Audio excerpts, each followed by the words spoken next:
Good evening, everybody, and welcome to another edition of 108 Stitches Baseball Talk. My name is Scott Morganroth, the Motor City Madmouth. I'm your host, and I have my crew here tonight, Mr. Opinion, Rick Curdy. Welcome back, Mr. Curdy. Thanks, Scott. And Jordan Long, glad to have you back. Thanks for having me, Scott. Giving you some frequent flyer miles. Let me know where you're going, and let me know what airline so I can hit you up for a few of them. All right, my friend? Yeah, sounds good, Scott. And Eric Katz decided to join us tonight instead of watching Yankee game, but that's all right. He's still wearing his Yankee attire, so part of his head with the Yankees, and I'm sure we'll all pile on a little bit about some of the doings that are going with the Yankees. But welcome back, Mr. Katz. Good to be here. And George Icorn, well, round two. Yep, good to be back on, Scott, and a great show we have lined up, I'm sure. Oh, yeah, no doubt about it. So, all right, I had an opportunity to see my first live ball game, so I'm only going to give you my eye test on the rule changes. Did notice a big difference in the base pass, because to me, I'm so accustomed to seeing bases on first, second, and third anyway. So if you think I'm going to worry about letting my rotten eyes being able to measure a base, didn't matter. As far as the shifts are concerned, 2 on each side didn't even make any difference to me. I think the only time you ever notice it when you have 3 on one side versus 1 on the other. The new shift rules to me are almost what the game was really like anyways, when nobody even thought about doing it. Now, the pitch clock was actually pretty good, but I have to admit, okay, I had to shorten my snack breaks between innings, and the game took 2 hours and 15 minutes. So if I'm going to eat a little bit more, I better have a little bit more on my desk early, although I do have MLB Live so I can catch up on my scorecard and get it right. But I knew that I better let these 60-year-old legs move a little bit quicker, because now if the pace of the game is going to change, that means, my time from my spot to the food and whatever I'm going to have, a little bit shorter. But I'll acclimate a little bit. And the only thing I'll have to do is set a row a little further so I can see the pitch clock. So all in all, the Marlins and Diamondbacks game took 2 hours and 15 minutes, and now I've had an opportunity to see it. I can see the changes are definitely worthwhile, and I give Commissioner Rob Manfred for pulling off of this. But the other two didn't make a big difference to me now that I've had a chance to see them. So, any of y'all want to comment real quick before we go on to the next topic? Yeah, I want to comment. My game, okay, last Friday night, I covered the game too, and that was Detroit hosting San Francisco. And ironically enough, that game was dragging. 3-hour game, and it was only the 8th inning. So it was a very different situation than yours, Scott. I believe there are, probably because of the number of pitching changes, but I don't feel that the game sped up at all, the one I was at. And obviously they're using the clock, but I think it's more or less it's a condition when you got a lot of runners or a lot of pitching changes. And that's the game that went into 11 innings. So the game actually ended up being a 4-hour game last Friday when the Tigers won it in the 11th. So it's interesting that yours just flew by, but the Tigers today played a second game of a doubleheader against Cleveland in 1 hour and 50 minutes. Yay! Yeah. I definitely noticed that. I was paying attention how they could get 2 done, and they were able to get 2 done by dinner time. Go figure. Yeah. What? I know there are a lot of things that will have to get worked out as the year goes on and on.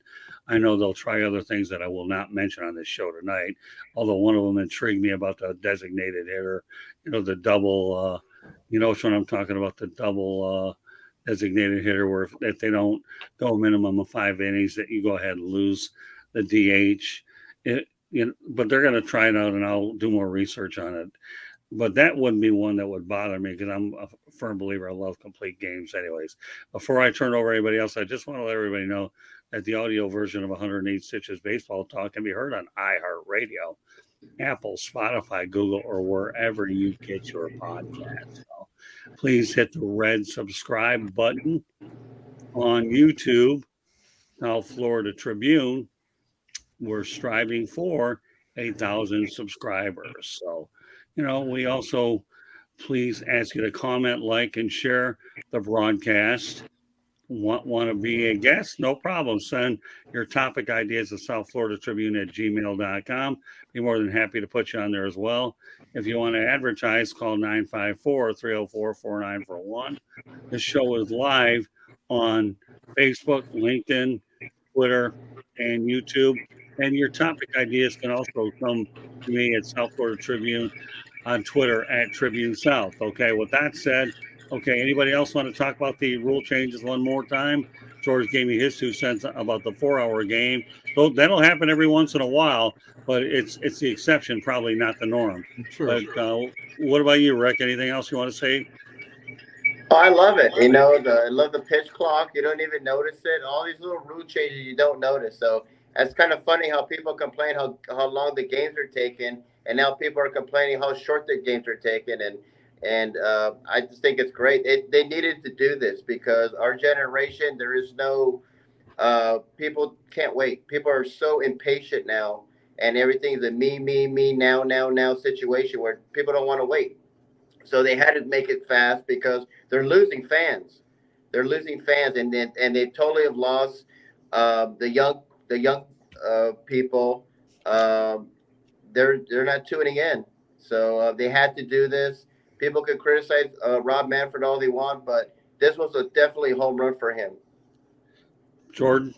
I will say I haven't been to a live game, but watching it on TV, and especially with the pitch clock, it makes the pitchers work faster, which in turn shortens the game. So, I mean, I'm happy that these rule changes are in place. And the fact of the matter is like Rick said, we're trying to shorten the game because of our attention spans. I mean, both of you, Scott saw a short game, George saw a long game. I mean, there's no happy medium, but at least they're trying to make the game faster. Eric? I like it. I mean, it took a little while to adjust to it, but, the base paths, there's not really a real difference. You'd have to, literally walk up to the bag in order to really notice it. But, the pitch clock is great because, instead of having these 4 and 5 hour games where, you're not getting out of the ballpark till midnight or 1 in the morning, where, it becomes a little difficult. You begin to wonder what's going to happen to your car. I think it's great because, it makes it a hell of a lot easier to go to a game during the week. So in turn, eventually, I mean, you're not going to see it right away, but attendance will improve because of that. And so, especially during the week, which, unless you're in a known baseball market, a lot of the times there are a lot of empty seats in the stadium, but I think that'll improve with the pitching clock because people know that, okay, I can get out at a reasonable hour and return home at a reasonable hour. Yeah, and today you had a Tigers-Indians doubleheader that was actually a conventional, a regular doubleheader way back in the day. That's unbelievable. You could shoot a cannon through there. There was nobody there today at Comerica Park. Yeah, but you know what? It was good to see a doubleheader the old way. Oh, the old way, yeah. After another one. It's right. It's early in the season, and it's it's still Michigan cold up there, so it's cold, and it's during it's during the week too, which is difficult. So why am I wearing a Miami Marlins cap right now? I'll tell you exactly why I'm wearing one, okay? Because during the offseason, we saw the ultimate win-win trade. The Minnesota Twins are close to a 4-year, $73.5 million contract for Pablolopez, has a 1.73 earned run average in 4 starts while leading Major League Baseball in strikeouts. With 33, he's 1-1, 26 innings pitched.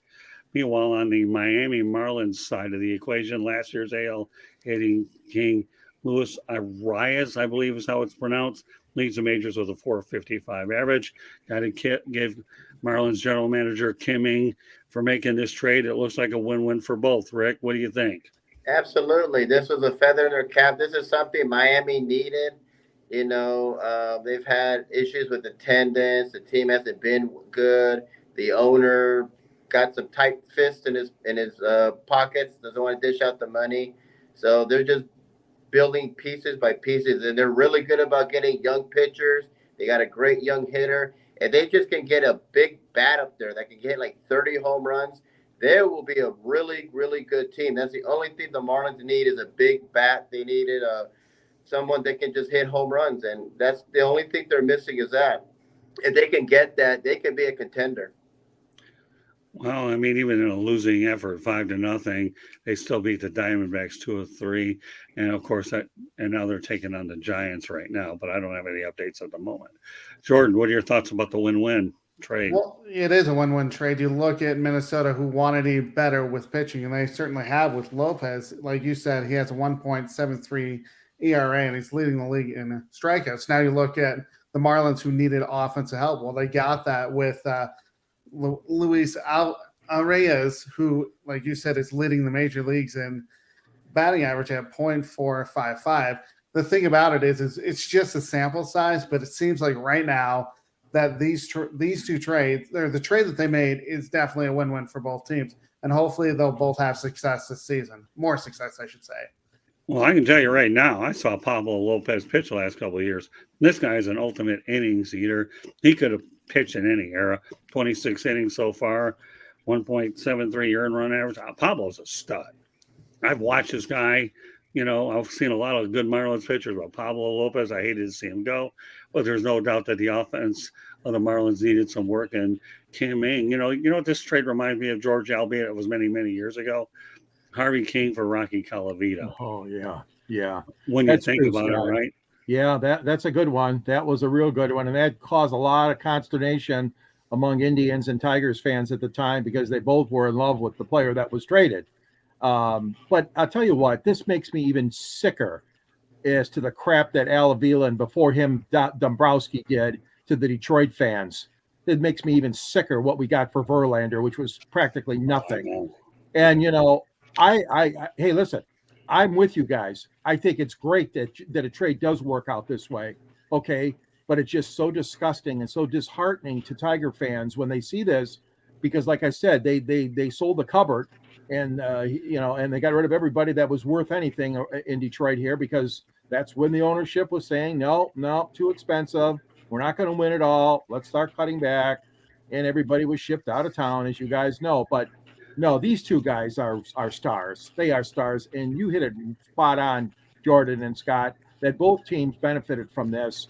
And I think that's great for baseball because they saw a need. They both saw a need, and that need was satisfied with one side pitching, one side hitting. Right, and not only that, in the case of Colavito and Harveykuenn, you had the reigning batting champion for the home run guy, and right. But yet, regardless, pitching and offense, and that's where the Marlins have really struggled with run support lately. So, Eric, will let you have the final word on this subject. I mean, it's always great when. And Eric, you can step back there a little so that we can look at your New York Yankees hats, because you didn't put it on here for you to get the half N and Y. Okay, go ahead. But yeah, I mean, it's great for both. The Marlins definitely needed a bat. You get the reigning AL batting champion luisarraez, which he's clearly picked up right where he left off. The Twins needed help with pitching, so you get an ace like pablolopez, which I always thought pablolopez was a stud, and you get. It's a good situation for both teams. It kind of worked out perfectly. I mean, Arraez picking up right where he left off. Same with pablolopez, who's kind of become their ace. And so, I can't really complain if I'm both fan bases. I mean, Arraez is hitting .455, but yeah, we know he's the reigning American League batting champion. So this kid can hit. And I've already said my piece about Pablo. He's a stud.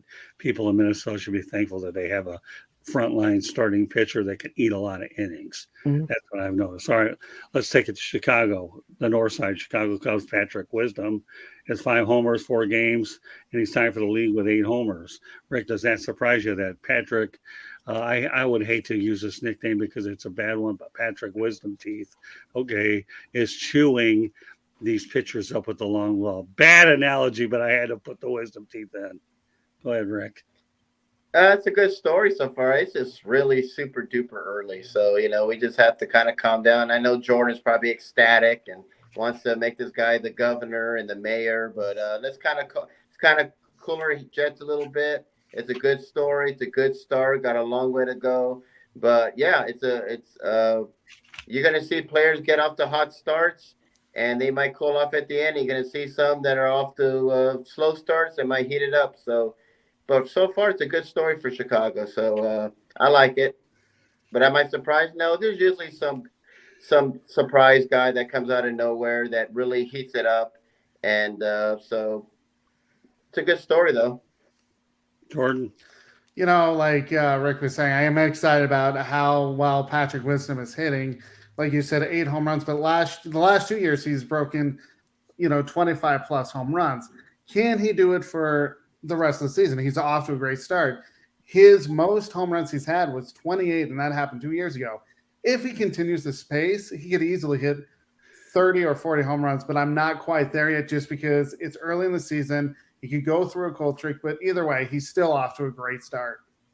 Well, it doesn't hurt that he's playing at Wrigley Field where the wind blows, the ball goes, as we say in the Windy City, right?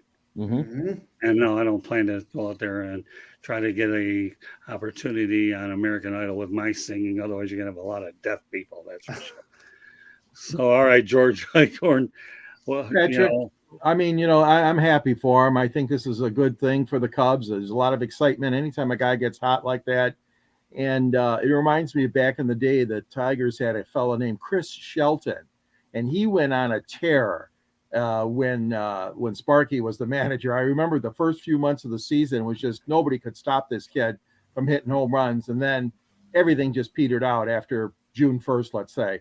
But the track record is there for this guy as opposed to Shelton. I'm comparing apples to oranges here, but no, I'm happy for him. I think it's exciting. We got a couple of young guys that we hope get in that kind of groove. Rileygreene and Spencertorkelson here on the Tigers. I mean, Rileygreene, isn't it? Yeah, Rileygreene. I'm sorry. Riley hit the game-winning home run today in the second game of the Twin Bill. And so Rileygreene and Torkelson are hopefully going to do that in Detroit. But no, the Cubbies, you should be happy. It's a fun story, and he's really hitting the crap out of the ball. Good for him. Eric. He was always a great power hitter. I mean, we knew that from the get-go. He just struck out a lot. But what's even more impressive is he's cut down on his strikeout rate this year. Like, that was just the biggest issue with him, is he'd be striking out upwards of probably more than 25% of the time, but yet he had so much power. So, it doesn't really shock me. It's a nice story to begin the year, but am I really gonna be all over it? Not really, just because, it is early, because, you see guys get off to a hot start, and then come May, June, July, we see the bat kind of cool off, aside from Aaron Judge last year. But, so obviously it's a nice early story to really get in the mood for baseball again. Well, hey, look, the best part about baseball early is we have all these high batting averages. We won't see another Tedwilliams get another 400 season. But boy, it's so nice looking at those 400 numbers as we look in the beginning of April. But, hey, again, another early season, put your eyes on it a little and see whether you've got yourself a future stud down the road. And I think that's pretty good. And as much as I don't like to bring up basketball sometimes, I won't go to say that Austin Reeves is a baseball story, but he's certainly doing some pretty good things with the LA Lakers. You can find some of these guys out of nowhere, and all of a sudden, before long, they make a bit of a difference there. So more power to Patrick Wisdomteeth. And no, this did not come from Chris Berman. All right. Two things I want to get to here before we go to parting shots. I like looking at fascinating facts. And this guy came from Mark Osowski on Facebook. And George, you'll be all too familiar with this one. Willie's walk-off single in the bottom of the ninth before a hometown crowd of 33,688 witnessed history as Detroit's dennymclain pitches a complete game victory to become the last pitcher in Major League history to win 30 games.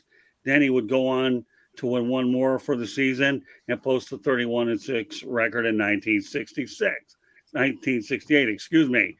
McLean threw 336 innings in 1968. Now, Sandyalcantara had the most innings pitched in 2022 with 228.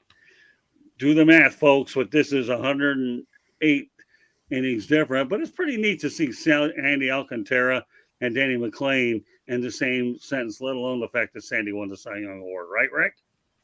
Absolutely, and hopefully Sandy could have a better career, and hopefully stay out of trouble unlike dennymclain. It's fortunate what happened to him, but yeah, and with all this taking pitchers out and saving them and all that stuff, this guy could be in any era. I mean, he really can. And I think he could, I think he would pitch and pitch and pitch. But, today's world, we got to be really careful with what we do with these pitchers. We want to save them, all this analytics stuff.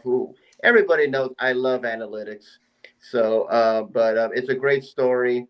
I would love to see another 30-game winner. I don't think it's ever going to happen again. We're looking to see 20 games now, and so, but it's a great story. And I'm happy for the Marlins that they have a great ace like that. And so, but it's a great story. Yeah, Sandy Alcantara. He's 1-2, not doing that well first few games. And his first outing was a good one. Last two, not so, but Yeah, Sandy will be fine. I know. it And happens. I love watching Sandy. He, to me, is as old school as you can get. I know Jordan, being in the National League, you probably had opportunity to see him in Colorado. So, do you know anything about Willie Horton at all? I don't. That's okay. Rick, what do you know about Willie Horton? I've heard of the name, but I'm not really.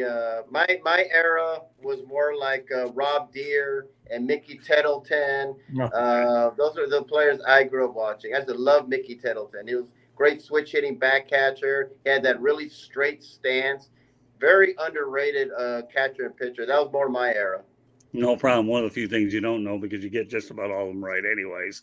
All right, so we know you both know about Sandy Alcantara. So, Jordan, you've seen him play against the Rockies. You've seen him play overall. What are your thoughts about Sandy? He is a pretty good pitcher, like Rick was saying. He could play in any era. What's amazing to me is I would like to see a 30-game winner, but we're not going to ever see that. I would love to see Sandy do it, but the problem is like Rick was saying, we're so on to analytics. We have so many, injuries because of pitching that we'll never see, or they're afraid of injuries that we'll never see a 30-game winner. But hopefully Sandy can get, 20 plus victories this year. That would be great for him to win another Cy Young. Now, we know Eric Katz probably has heard of Willie Horton, right? Billy Martin's bodyguard. No.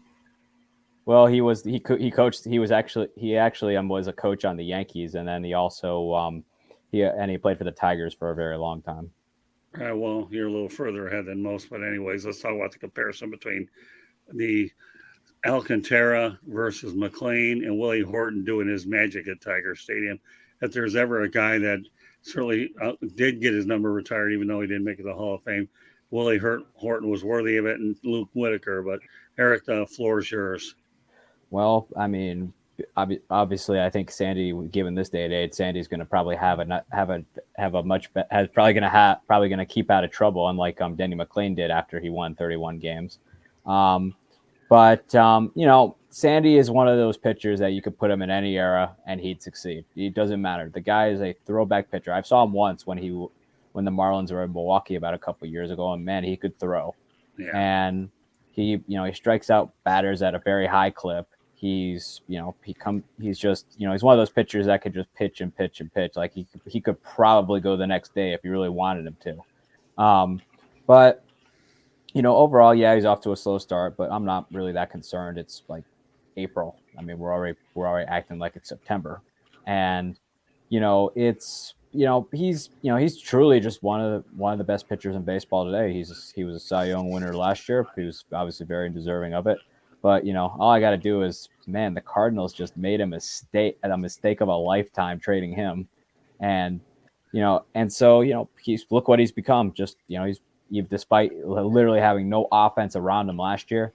I mean, part of that's injuries and whatever, but the guy still won a Cy Young, and the guy was still unhittable. Yeah, I don't think anybody's worried about him down here. He had 2 tough outings. He gave up 4 runs, 1 unearned, and I know he got rocked in the outing before, but his body of work of what he's done, But and the fact that he's such a model citizen on and off the field, he's ideal for this community, let alone being a Latin kind of player and a market that has a lot of those, George. So Sandy Alcantara, George, we know you know about Willie Horton and Denny McClain. Observations on this whole Well, thing. I'll never forget that Sports Illustrated cover in 1968, Scott. They had McClain after the hit by Horton. McClain was coming out of the dugout and he was being hugged by Al Kaline. It was a classic photo. Sports Illustrated had that on its cover as he won his 30th game. It was an incredible game. It was a Saturday afternoon on national TV, NBC. Dizzy Dean was in the house. Julie Nixon Eisenhower and David Eisenhower were both there, representing Nixon, maybe, I don't know, but they were there too. And of course, Kurt Gowdy called the play-by-play. But yeah, it was a special moment for obviously McLean and Detroit and all of baseball. It's never going to be repeated again. Like you said, Jordan, it's even hard for anybody to win 20 games probably now. But I tell you what, McLean, as much of a troublemaker he was one hell of a pitcher when he was hot. And we all know that 68 Tigers team was special. And you mentioned too, Scott, about Williehorton. This is the guy that went into the Detroit riots in 1967. We had horrible race riots in downtown Detroit. And in his uniform after a Tiger game, because the Tigers were playing home that Sunday afternoon when the riot broke out, he went into the crowd by himself. And he tried to quell it, but he just couldn't do it. But he was trying to be a peacemaker. And I'll never forget that about Williehorton. He was just an unbelievable citizen and role model. Like you said, Scott, he meant so much to the city that obviously the Tigers did the right thing by making a statue and retiring his number 23. Yeah, I had an opportunity one time in the Tigers clubhouse in Lakeland to talk to him. Willie, what a super nice guy. We were just talking. I never recorded it because it was just, I was sitting in there just talking to him, and I don't even know if I had my record. It didn't really matter. Just getting to know the guy himself and who he is, his integrity and his character. And, let's face the reality, not everybody's going to get in the Hall of Fame, but at least his number is retired. So he's in Detroit. I know not every Yankee's in the Hall of Fame yet, but they honor great organizations, honor great players, whether they make it to the Hall or not. And I will always be on the Don Mattingly kick for the Yankees. I don't care what nobody says. I always will. Williehorton, Mickey Lolich on the Tiger side, and Lou Whitaker. Well, part of that might be his own doing that you don't really rub the writers the wrong way either, but that's either here or there. But yeah, more power to Willie. And I'm going to be biased toward my own man, Sandyalcantara. This guy can pitch at any era. All right. I know the subject Rick Curdy likes probably the most. That's why I waited till the very end. But here you go. I mean, this Curdy's so active putting stuff up that he's giving me topic ideas regardless. Okay. The 10 worst home attendances in 2023 based on home fans per game. I'll list them in order. And I'll ask you if some of these are a surprise or no surprise to keep the integrity of the show going. Oakland A's, well, and I'll go around it with the panel. 11,382 for the A's. Rick, surprise or no surprise? Oh, I'm completely shocked by that. I'm just dumbfounded. No. Yeah, right. No. Yeah, no, I'm being sarcastic. No, we all know the Oakland's moved to Las Vegas. The fans know that. That's why they're not going. It's going to be like that for a while till they get to Las Vegas. I'm not surprised by the A's. And everyone else. I know the Rays were number 5 on there. And like I said, great story, but I mean they cannot sell out a playoffs. They cannot sell out a World Series. I know you're kind of giving me a hard time about it, Scott, but it's just they need to move them to Tampa Bay or not Nashville or somewhere like that. Well, let's stay on point with the ones I have in order. All right. Okay. That way I can't just keep. I know it's okay. Sure. I know where you're going. That's fine. Okay. Oakland 11. They can't even get 5,000 people in for the Mets and the Cubs during interleague play. So there's like 10 or 12 other minor league teams that are out selling them. I think the Las Vegas Aviators has a better attendance than the Oakland/Las Vegas A's. So it's terrible there. The stadium is one of the worst in Major League Baseball. Fans are just they're not going because they already know they've lost them. They've already lost a football team. They lost a lot of. They're going to lose their baseball team now, and it's all. And the president of the A's, he's been going to Las Vegas to find property there to build a new stadium. So what does that tell you? Well, it tells you when you've been going through this whole process 15, 20 years, it's one of those something has to give and nothing's given. All right, we'll go in order, Rick. Okay, Miami, 14,839. Give me a brief answer. No surprise. The stadium's in a bad location. Okay. Kansas City, 16,638. Small market team. They haven't been contending for a while. Not really. Okay. Pittsburgh, 16,863. Cheap owner has tight pockets, and they haven't been relevant for a while. Okay. Now we go on to Tampa. That's all right. You're thinking ahead. I'm with you. Yeah. No big deal. Right now, the number 17,210. They're allocating 22,000 people for capacity, albeit it's tarped. But we all know that the history there is they need a stadium in Hillsborough County. No ifs, ands, or buts about it. So yeah, they need to put them to Tampa. If they can't get a stadium in Tampa, Nashville, Charlotte. You need to move them because it's really embarrassing to have this great team on a shoestring budget who makes the playoffs and even go to a World Series, and they can't even sell out a playoff or World Series. So it's a shame. Yeah, I mean, I'll say this. Last week, I'm in downtown Tampa, and any team that's in Tampa will do fine. The Buccaneers will sell out. The Lightning will. And again, where are they at? In Hillsborough County. In Tampa, the Rays will be no exception as far as I'm concerned. I'll get my opinions out of the way now so I can keep it rolling over to Jordan. Oh, wait, no. Hold on. We got Cincinnati Rick comes in at number 6. No surprise. Poor 19,404. ownership. They've been terrible for a while, and people are losing interest. They're becoming Bengal fans. They're excited for the Bengals and Joe Burrow than they are for the Reds. Yeah, 19,404. Minnesota 20,833. I'm a little surprised by that. Minnesota is a good town. They're playing better. They have a beautiful stadium. I hated the Metrodome. Hated that stupid baggy. It was one of my least favorite stadiums. Beautiful stadium. I'm surprised by Minnesota's not drawing as well as it is. I know it's cold there right now, but hopefully in the summer when it heats up, their attendance will get better. And as I understand, I think they were 10-6 first in the American League Norris division, as Chris Berman would say. All right, we'll go to the Washington Nationals, 20,850, number 8. No surprise. They're a really bad team. It's in Washington, D.C., a lot to do there, but they're not good at all. Since they won the World Series, Strasburg has just been hurt all the time, and they've been terrible. So no surprise. 2 to go. Baltimore 21,181. The Orioles, they were a good story last year, kind of a surprise team. But before that, they're so peeled with I know Peter Angelos, but I know his kids now, and I think people they missed the days of Cal Ripken, and he ain't coming in soon. So I think people are just so tired of them just being blonde now. And finally, 21,272 goes to the Cleveland Guardians. I'm very surprised. This one surprised me the most because Cleveland is a great sports town. They support their Browns despite how bad they are, despite how cursed they are. You have a great manager there. He won Manager of the Year. He's done it multiple times. I would think there'd be a lot more excitement there in Cleveland. And that surprised me that Cleveland is on the bottom in attendance. All right, I'll go over to Jordan, but we won't repeat the numbers. But I'll just go in order. Oakland, surprise or no surprise? No surprise. Like Rick said, they need a new stadium. They're not going to get that. They're going to leave to Vegas. Okay, Miami. Not a really big surprise there. Okay. Kansas City.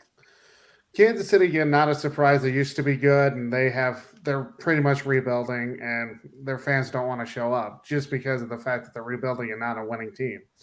Pittsburgh. Again, another team that's not a surprise just because, again, they're not a good team. They've tried to rebuild, but yet they're still in the rebuilding process, so it doesn't surprise me. Tampa.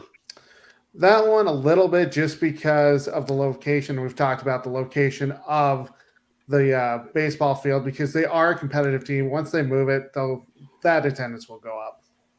Okay. Cincinnati. Doesn't surprise me. Like Rick said, they're more into the Bengals now. Cincinnati has really fallen off. They're not a really great run franchise right now. Okay. Minnesota. Surprises me a little bit, but again, it's cold in Minnesota right now. Target Field is outside. That'll start to once the weather heats up, more fans will show up to see a winning ball club. Washington. Doesn't surprise me. Like Rick said, there's a lot more to do in Washington than go to see a Washington Nationals game. Baltimore, I guess they're in the Beltway for both of them. Well, Baltimore does surprise me just because they had an impressive end of the season. But again, it's a little cold there. Maybe if they start playing better baseball, then that attendance will improve. And last but not least, Cleveland. Surprises me a little bit just because, like Rick said, they have a great manager. They have some good ball players. But again, it's cold in Cleveland right now. And right. Yeah, they support the Browns. I'm sure they'll support the Guardians once it's June, July, and August. George. Oakland. No surprise at all, Scott. They have been in the dog days for years and years and years. fans won't support them. Miami. Miami, again, you and I have had conversations long and many times on this. Beautiful stadium, like you said before to me, that it's put in the wrong spot, and it's a shame because that's a nice stadium, and I know that's a beautiful press box that you work in when you're there. Definitely true there. Kansas City. Kansas City's been struggling, just like the Tigers have over the years. No surprise there. They'll draw better in the summertime, though, the Royals, than they are right now. Pittsburgh, another team that's suffering, and they've got good fans, though. I mean, the back in the days with Willie Stargell and Danny Murtaugh as manager. I mean, I'm dating myself, but they've had some really good support over the old Bucks days, but not recently. So no surprise. Okay. Tampa, yeah. Again, a premier franchise playing in front of few fans. And I know they're covering up the second deck with the tarp, but still no surprise. Cincinnati, I've always admired Cincinnati. Cincinnati has always been, I felt, in the upper tier of baseball support. But, Marge Schott and her ways, and then the other new ownership that came on, they've been stinking up the joint and haven't had a good ball club in a while. So no surprise there. Minnesota. Again, I agree with what Jordan said, with the weather being so volatile here in the Midwest and the upper North, that's what's going to happen. So, but they'll pick up. The Twins will get more fans. Washington, you guys say, I think that's pretty good that they're drawing 20,000. I really do, because they got a horse crap ball club, and there's a lot of tourist attractions there, other things people can do. So I'm not disappointed with the start of the gate right now. Okay. Baltimore, another team that, like you said earlier, guys, they've been playing better ball the last couple of years. So I look for that to be increase, and I really think that I'm surprised now that it's not a little bit better. and last but not least, Cleveland, I think weather conditions, they really don't draw well early in the season. It's like the Detroit Tigers are the same way. Yeah, they get a sellout crowd in Detroit for opening day, but then the numbers just go right down the tubes for the next 10 or 12 games in April and early May. No surprise with Cleveland. Okay, I'll defer to you, Eric. Oakland.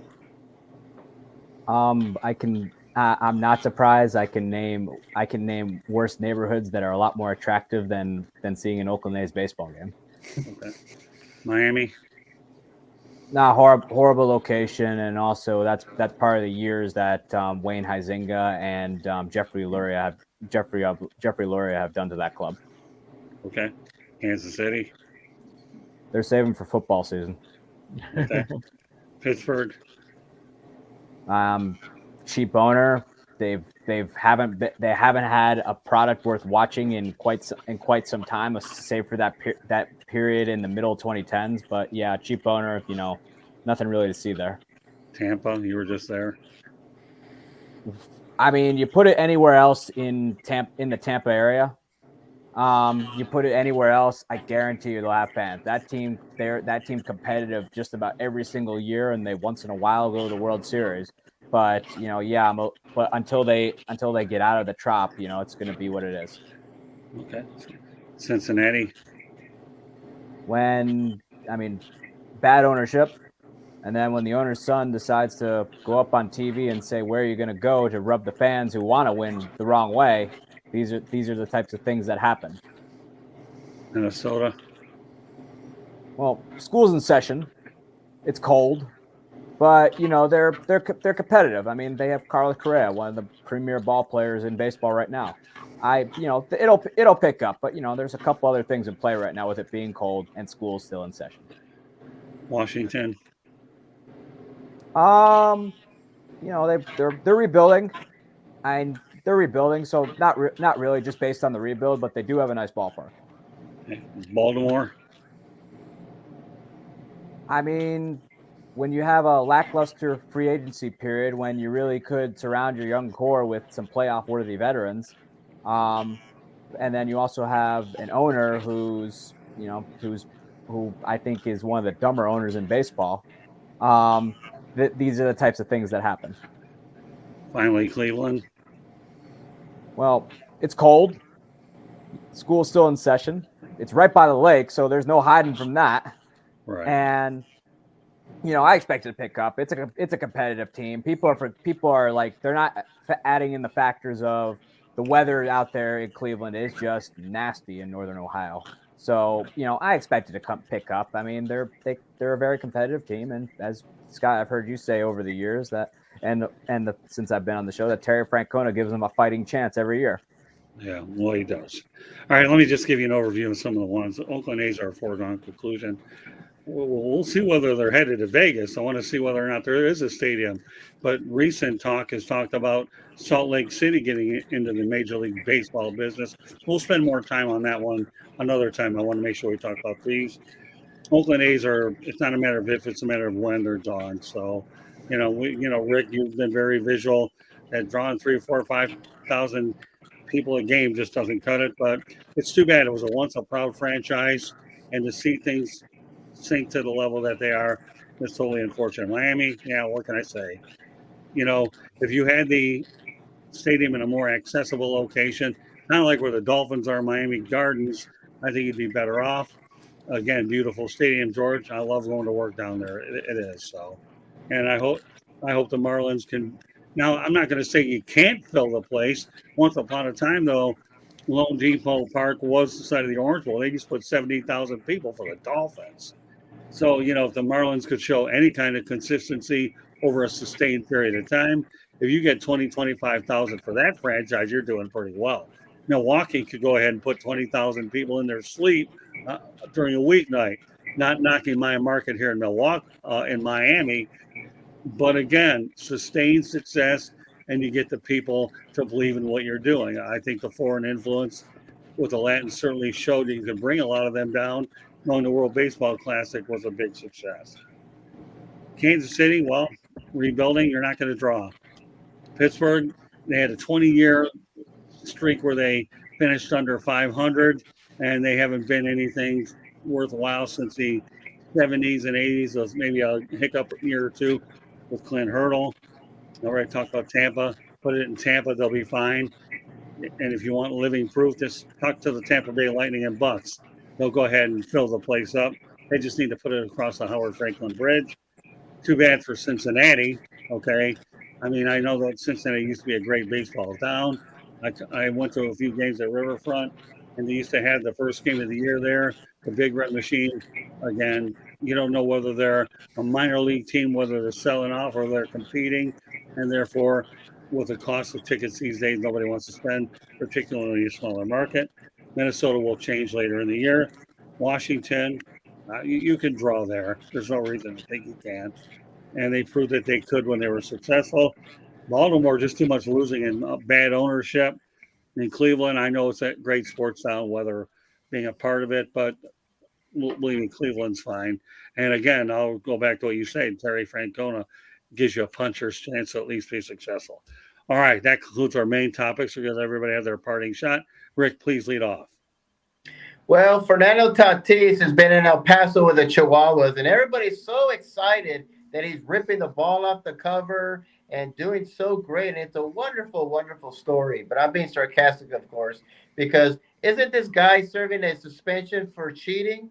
So why is this guy, this idiot, this immature imbecile, rehabbing? Usually isn't rehabbing for people who had injuries or maybe people signed a minor league contract trying to get back in their way into Major League Baseball? Why is Major League Baseball rewarding this guy with rehab when I don't remember any guy serving a 60-game or 100-game suspension for PD use, rehabbing in their minors? So to me, this was bad for Major League Baseball. Shame on Major League Baseball for this. Shame on the Padres. And I know the Chihuahuas want a big name, so I can't fault them. But I just think it looks really bad to give a guy who cheated, who served the 60-game suspension for cheating again, and he's okay to rehab. That's not cool. It's supposed to be for people who are coming back from an injury list. So shame on MLB and shame on the Padres for allowing that to happen. Okay.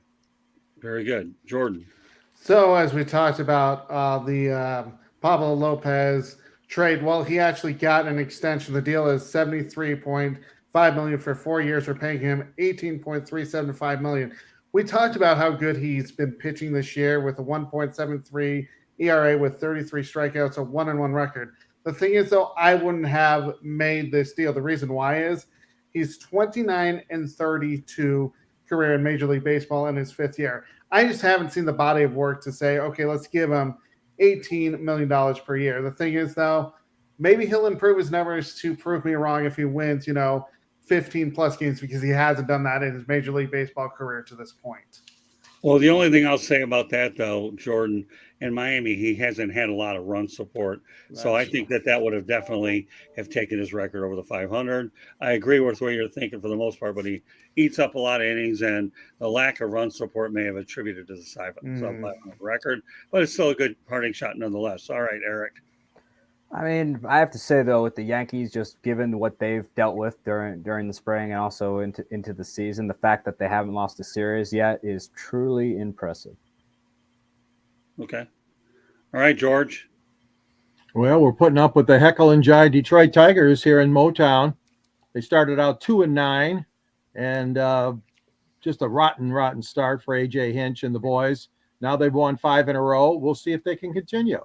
They played well the last 5 games. A couple of them, walk-off wins. And Miguel Cabrera, even the old man Miguel Cabrera, got an 11th inning single up the box and they scored the winning run. So there's a little bit more excitement now in Detroit after a 5-game winning streak, but we'll see how long it lasts. Tigers still have a lot of holes in that lineup, and they're trying to play a patchwork lineup right now. But until these young pitchers get healthy, those draft choices of the Tigers, I'm afraid they're not going to go anywhere. Thank goodness Spencer Turnbull is back, but all the other ones are still sidelined, including Manning and Casey Mize and Tarek School. And, it's a shame. All these pitchers that they drafted high or first round are all injured right now. Like I said, exception Turnbull.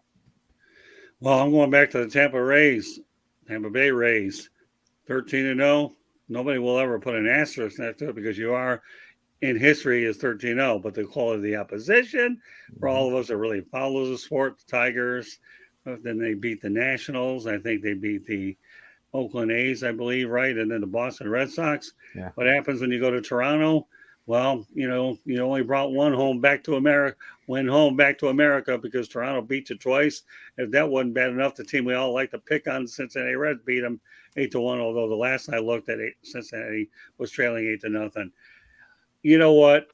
I have the utmost respect, for the Tampa Bay Rays, and they do it all right, administrative. I hope they get that stadium straight, but that 13-0 record just doesn't have a good feel for me, knowing the quality of the opposition that they had enabled them to get there. But you know what? Down the road, nobody will ever know it anyways, and all that will stand out is 13-0. So more power to the Rays. We'll just see if they can sustain it all year long and hope and pray that ownership makes a sensible decision about where the Rays are going to play, because you know what? Before long, 2027 is going to be here, and the Rays, I'll guarantee they're not playing at Tropicana Field. So that concludes this edition of 108 Stitches Baseball Talk. So with that said, I'll let everybody know how they can get a hold of it. So Rick, lead off. You can find me at my website, www.charlottebats.com. Please go on there, sign our petition. We want to bring Major League Baseball to Charlotte, North Carolina. I'm also on Facebook at Charlotte MLB, Charlotte Bats Baseball. I'm on Instagram at Charlotte Bats and Twitter, Charlotte Bats Baseball. And I'm also on LinkedIn under Rick Curdy. And my email address is cltbatsbaseball@gmail.com. And I should point out, Rick does a wonderful job promoting our content, South Florida Tribune. Eternally grateful, Rick. Keep up the good work. We appreciate you big time. All right. Jordan, you're up. You can follow me on Twitter at SportsScoop1. I have a blog that I write Mondays through Thursdays with podcasts on Fridays at sports-scoop.com. Of course, find me on 108 Stitches for Tuesdays nights, and of course, all the other programs that we have on Sideline Sports. I'm a part of some of them, so catch me there. Yeah, I'll see you on Pundit tomorrow night. Yep. Okay, Eric, you're next. You could follow me on my Twitter at Sports Team News, or read my blog at bellyupsports.com, where I write all things baseball. And last but not least, the author. Yes, Ernie Harwell wrote the foreword for my book, and I'm so proud of that fact. Detroit Sports Broadcasters on the Air. It's a nice read. It's less than $20. It's a good bargain. There's a link at my column on the South Florida Tribune. I write under the Motor City Tribune, and my columns at the bottom of it always has the link to purchase a copy of the book.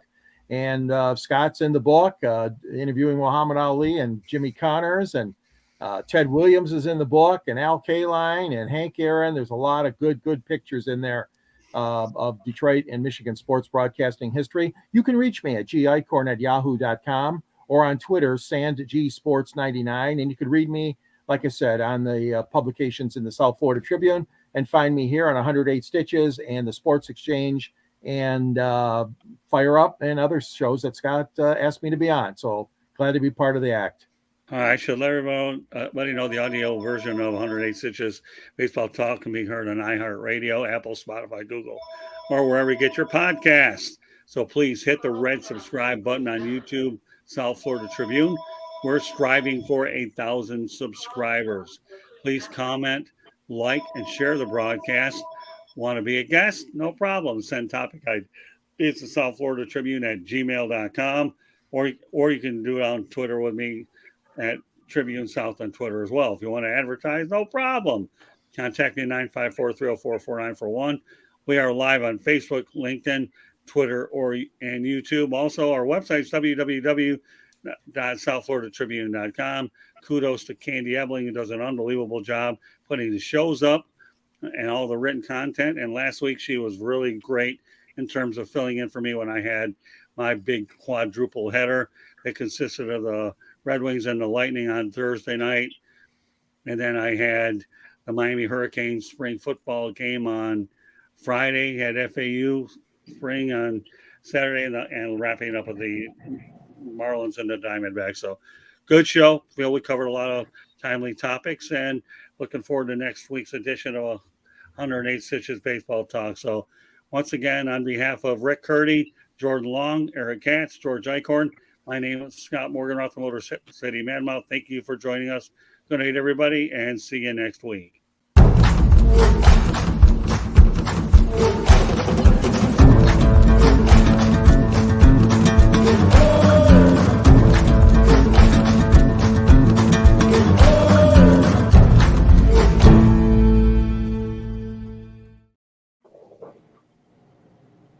Good night.